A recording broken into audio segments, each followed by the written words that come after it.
শুভ সকাল। কালিকা সময় ব্লগে আপনাদেরকে জানাই স্বাগত। তার সাথেও আপনাদের সকলকে জানাই মহালয়ার শুভেচ্ছা।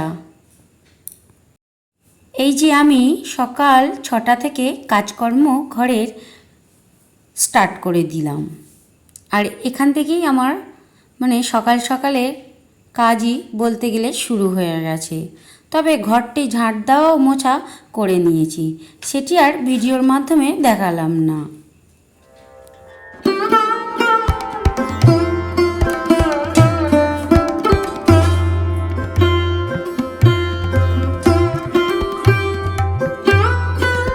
সমস্ত সকালের কাজ সেরে একটু তার ফাঁকে চা খেয়ে নিলাম, তারপরে স্নান করতে চলে গিয়েছিলাম। স্নানটি তো আমার হয়ে গেছে, কিছু কাপড় জামাও কেচে নিয়েছিলাম। আর এখানে আমি চলে এসেছিলাম ছেলের টিফিনটা করে দিতে। ওকে একটু ডিম টোস্ট করে দেবো, ও স্কুলে নিয়ে চলে যাবে। আর ছোট ছেলের জন্য একই সাথে ডিম সিদ্ধ বসিয়ে দেব, কারণ ওকে আর ডিম সিদ্ধ ডিম টোস্ট দেবো না, তাই ওর জন্য ডিম সিদ্ধটা বসিয়ে দিলাম। তারপরে তো জামা কাপড় কেচেছিলাম স্নান করার আগেই, সেই জামা কাপড়গুলো শুকোতে দিতে চলে এলাম। আর এখানে এত ভীষণ রোদ ছিল, একদম তাকানোই যাচ্ছিল না।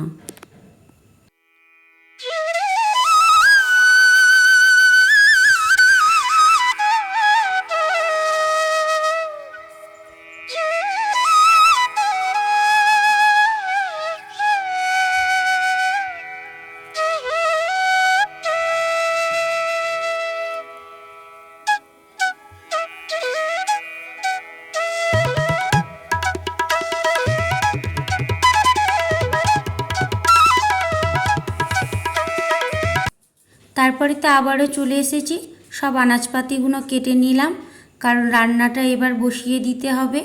অনেকটি বেলা হয়ে যাচ্ছে, ছোট ছেলেটা আবার তখন খাওয়ার জন্য খাই খাই করবে, তাই জন্য রান্নাটি বসিয়ে দেব। এখানে মাছে নুন হলুদটি মেখে নেব। আর চচ্চড়িটা কিন্তু আমার হয়ে গেছে। এটা হচ্ছে পাঁচমিশালি চচ্চড়ি করেছি। এটা আলু, কড়াই, পেঁপে, কুমড়ো আর উচ্ছে দিয়ে এই চচ্চড়িটা করে নিয়েছি। তারপরে এই মাছটি ভেজে নিলাম, কারণ এই মাছটি আমি আলু দিয়ে ঝাল করব বলে ভেবেছিলাম। তারপরে দেখলাম সব পেটির পিস পড়ে রয়েছে, দাগাগুলি শেষ হয়ে গেছে, তাই ভাবলাম আলু দিয়ে না ঝোল করে তার চেয়ে বরঞ্চ একটু সর্ষে আর পোস্ত দিয়ে মাছের ঝালটা করি, তাহলে পেটির মাছ তো খেতে একটু সুস্বাদু হবে। তাই সর্ষে ও পোস্ত একটু বেটে নিয়েছি, আর এখানে পেঁয়াজও হালকা করে বেটে নিয়েছি, আদা রসুনও বেটে নিয়েছি। পেঁয়াজটা কেটে তারপরে হালকা করে বেটে নিয়েছি। আর এখানে পোস্ত, সর্ষে ও হলুদ গুঁড়ো, লঙ্কা গুঁড়ো দিয়ে একটু মিশ্রণ করে রেখে দিয়েছি।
এখানে আমার সমস্ত রান্নাগুলি হয়ে গেছে ঝটপট।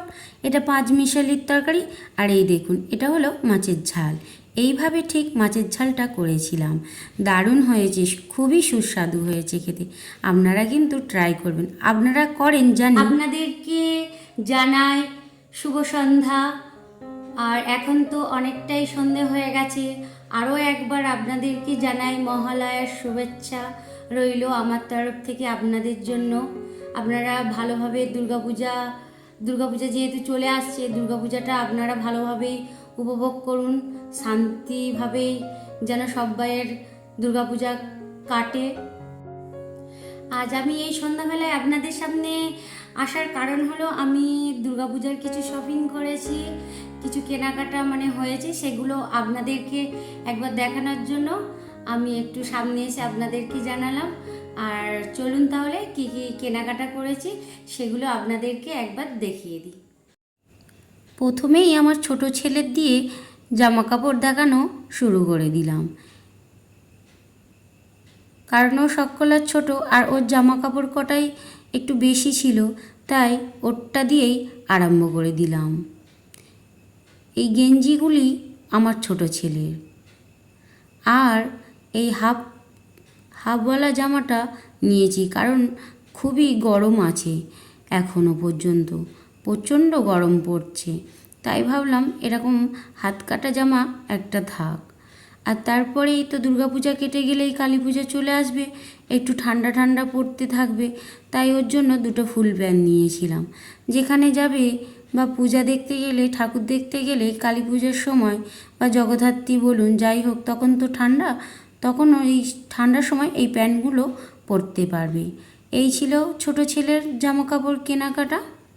এবার আসি বড় ছেলের সিম্পল এই একটি প্যান্ট নিয়েছে, ও একটি গেঞ্জি দিয়েছি, কারণ ও যেহেতু খেলে তাই খেলার পিছনে ওর অনেক কিছু খরচা হয়ে যায়। আর এর সাথে পূজায় দুখানা জুতো নিয়েছে, এইটাই ছিল ওর হচ্ছে। জুতোটা তো আর দেখালাম না, জুতো দেখাতে আপনাদের সামনে কেমন লাগবে, তাই আর জুতো দেখালাম না।